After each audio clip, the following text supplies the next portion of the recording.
One question people can ask us is, when does it not make sense to look into solar and batteries? This question doesn't come up too often, but I guess some people like thinking, am I going to be wasting my time by looking into it and it's not even going to work out for me?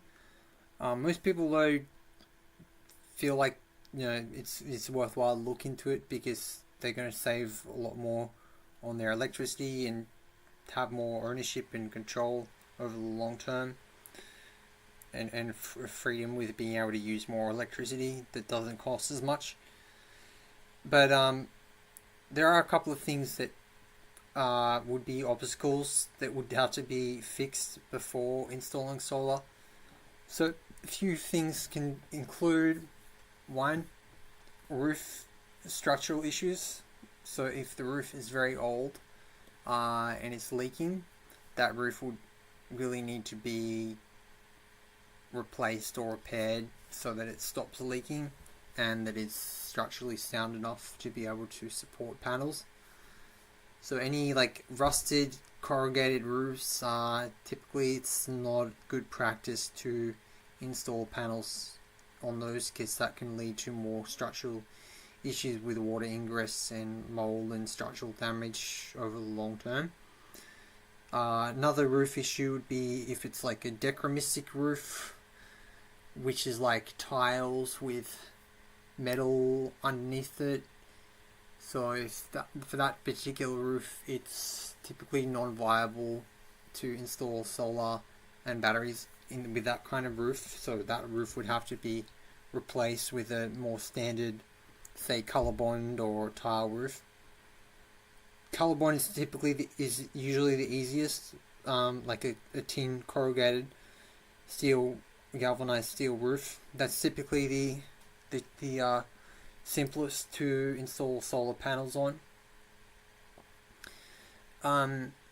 Another obstacle to installing the batteries would be that there is a lack of space available for a battery.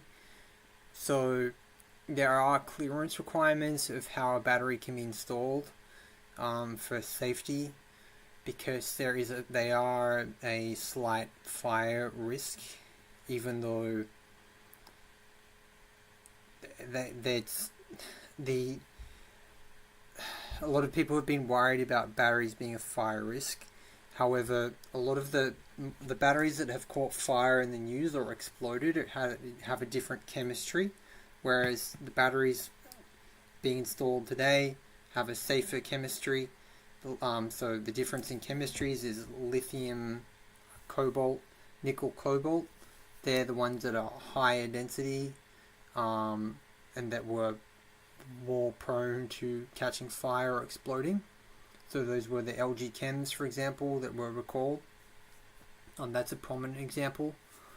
So that chemistry isn't being installed today. The different chemistry that's safer, is less dense, is lithium iron phosphate.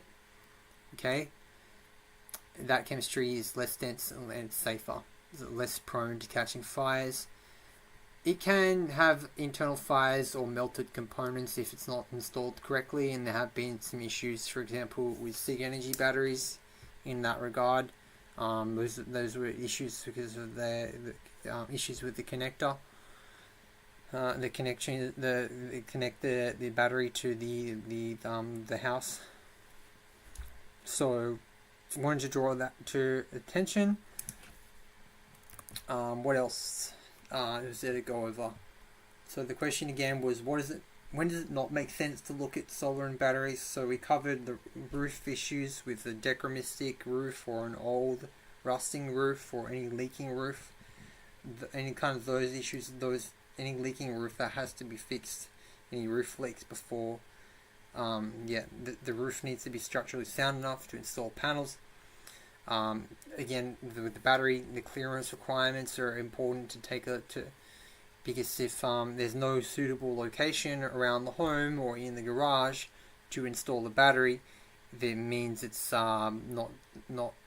wouldn't be able to install while meeting installation requirements and guidelines. So because of that, wouldn't get wouldn't be a good practice to install a battery like while breaching any installation requirements or guidelines.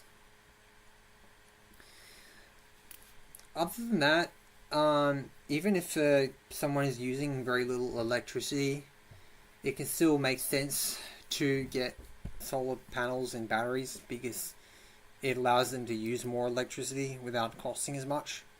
So that's one factor. Another is that if they have a bigger battery, even if they're not using much, it just means that there's more electricity to export to the grid. And then if they switch to Amber, where they get access to the wholesale rates that are higher at night and lower during the day, it means they can make more money by exporting electricity to the grid. So most people with a battery that on a virtual power plant have switched to Amber because they're the most popular electricity retailer for battery owners that allows them to maximize savings. So even if they have if someone has low daytime usage, still having solar and batteries provides more on-site generation and storage that they can use that doesn't cost as much, provides more future-proofing from rate hikes, allows them to use more electricity with air conditioning, electric vehicles, long hot showers, that sort of thing. Some people say, oh, I'm moving soon, so it doesn't seem like it's going to be worth it. You could look at it that way. On the flip side, though, one thing to consider is that that's actually a big reason why people look to getting help with solar and batteries, because when they move, what it means is they can sell the home more quickly and at a higher value because the home isn't getting electricity bills anymore. It's getting credits instead, like the people we've been able to help. So what that means to them is that they can, even if they move after a short time, they can still get more back than what they put into it. Another factor to consider is that batteries are portable, so they could take it with them when they move. So that's another avenue as well. Either way, they can sell it more quickly, higher value, and get more that way, or continue to get savings from their own electricity by moving it with them when they move. It's possible to remove panels, but it's not really worth it. It's better just to leave them as they are and just install a new system for the new property and let keep it for the existing property and let it increase the property value and get a return on investment that way. So I hope that covers it. So when does it not make sense? Roof issues like a dichromatic roof, a rusted roof, any leaking roof, all those issues need to be fixed before installing panels. Sometimes it can make sense to respray the roof if it's looking quite aged before installing panels.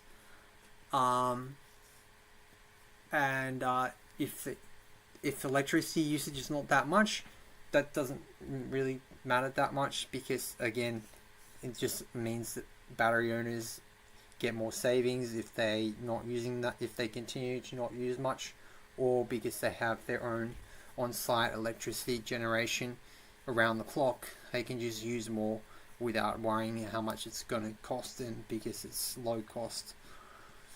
So hope that makes sense, and again, they can make more earnings by exporting the excess electricity with Amber with high wholesale rates. Alright, if you've got any questions, leave a comment below, complaints, feedback, etc.